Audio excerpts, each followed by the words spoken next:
Ça, c'est ce qui aurait pu se passer il y a quelques années, et je parie que vous ne le saviez même pas. Alerte rouge dans ce bunker secret russe. Il vient de détecter un missile nucléaire. Il a été tiré par les États-Unis à minuit 15 en direction de la Russie. Le commandant du bunker a une mission, alerter immédiatement ses supérieurs pour riposter. La Russie possède des milliers d'ogives nucléaires prêtes à être tirées, dont la Tsar Bomba, la plus puissante bombe jamais construite. 3800 fois la puissance d'Hiroshima. Mais de l'autre côté, les États-Unis ont 23 000 têtes nucléaires, bien assez pour détruire la planète un paquet de fois. Et ça, le commandant du bunker le sait bien. Il s'appelle Stanislav Petrov, il est lieutenant-colonel de l'armée russe. Et ce soir, l'avenir de l'humanité repose sur ses épaules. S'il annonce que le missile n'est qu'une fausse alarme, la Russie ne riposte pas. S'il annonce que le missile est réel, la Russie riposte et la Troisième Guerre mondiale commence. Il n'a qu'une minute pour se décider. Les États-Unis ont-ils réellement tiré un missile? Ou est-ce simplement un bug du système russe? Une simple erreur de jugement et le monde que l'on connaît ressemblera à ça.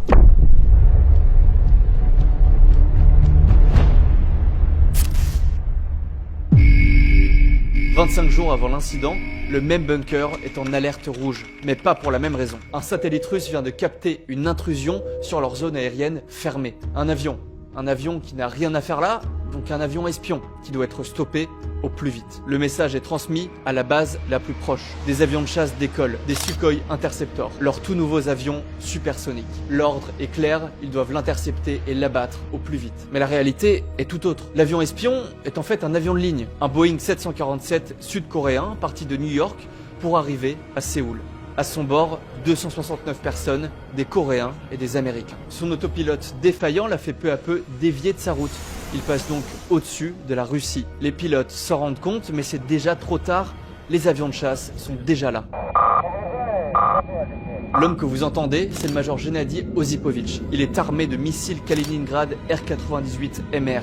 Mais il n'a pas l'air de vouloir tirer. L'avion qu'il a en visuel ne ressemble pas du tout à un avion espion. Il essaye donc d'établir la communication, mais le Boeing ne répond pas. Il finit par tirer sur l'avion pour le faire réagir. Toujours aucune réponse. Et 7 minutes plus tard, ses supérieurs prennent une décision.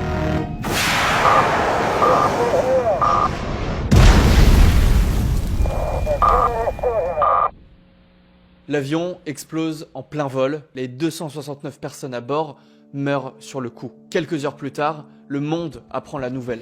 I'm coming before you tonight about the Korean airline massacre. This crime against humanity must never be forgotten. Et 5 jours plus tard, la Russie admet avoir abattu l'avion de ligne. Ils avaient de grandes raisons de penser, en tout cas selon eux, que c'était un vol espion. À ce moment, la guerre froide est à son paroxysme. Les tests nucléaires des États-Unis et de la Russie s'accélèrent.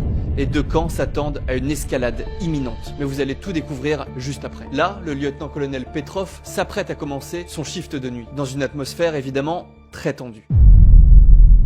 Il entre dans la base secrète Serpukhov 15. C'est le centre de surveillance des attaques nucléaires. Il se rend dans l'une des boules blanches que vous voyez ici. Il y travaille depuis 11 ans et aujourd'hui, c'est lui le chef. 80 personnes sont sous son commandement. Mais je vous ai pas tout dit sur Stanislav. La vérité, c'est qu'il n'est pas censé être là, et encore moins être chef de nuit. En fait, il a juste accepté de remplacer exceptionnellement un de ses collègues. Il se retrouve donc ici et maintenant, un peu par hasard. Mais bon, pas de stress, tout va bien. Une réelle attaque nucléaire, ça n'est encore jamais arrivé.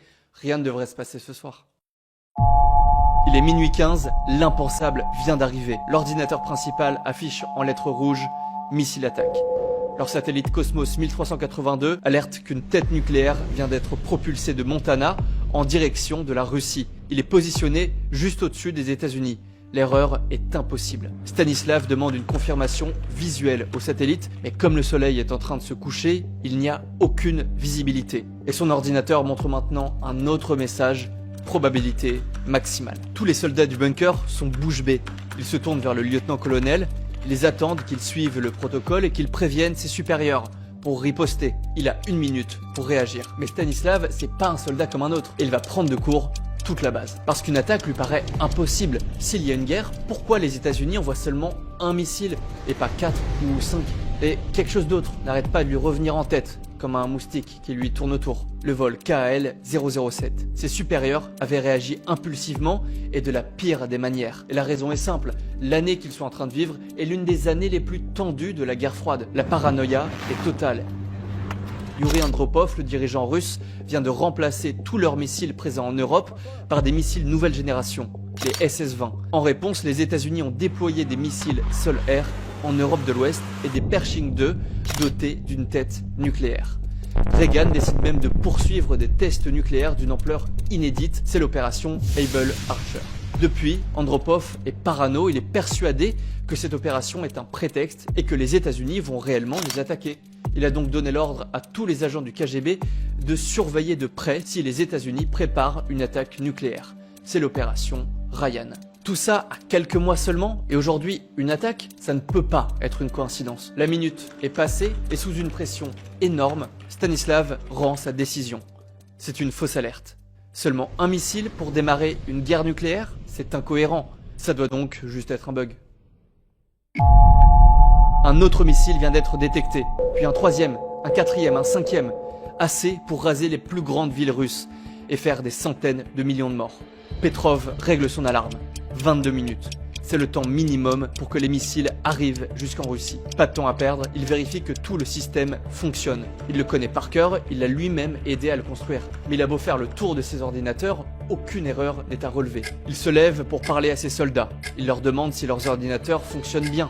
Ils répondent tous en panique par la positive. Ce sont des ogives nucléaires. Et dans 17 minutes, elles exploseront en Russie. Mais quelque chose ne va pas. En fait, son intuition lui dit que c'est impossible. Pourquoi démarrer une guerre où il n'y a pas de gagnant? La seule issue possible, c'est la destruction de notre civilisation. Il est censé enregistrer l'attaque et appeler ses supérieurs pour annoncer officiellement la riposte. Tous les soldats attendent son ordre, stressés.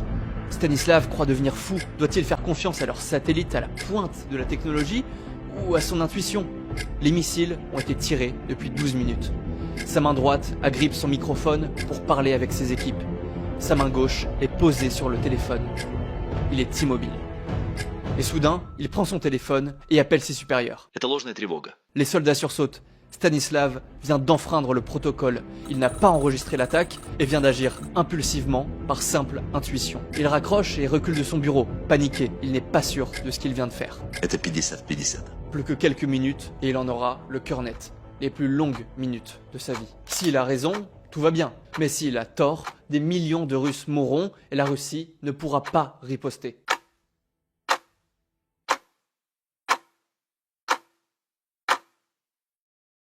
Petrov et ses hommes vérifient les caméras du pays. Rien. Aucune explosion. Les soldats présents n'en reviennent pas. Lui non plus. Contre le protocole, mais aussi contre toute logique scientifique, Petrov vient de sauver le monde d'une guerre nucléaire. Pas en faisant confiance à son ordinateur, mais seulement à son intuition. Dans l'ombre, il rentre chez lui et ne dira rien à personne, même pas à sa femme ni à ses 2 enfants. L'humanité ne connaît pas son nom, même si sans lui, elle aurait pu vivre ses dernières heures.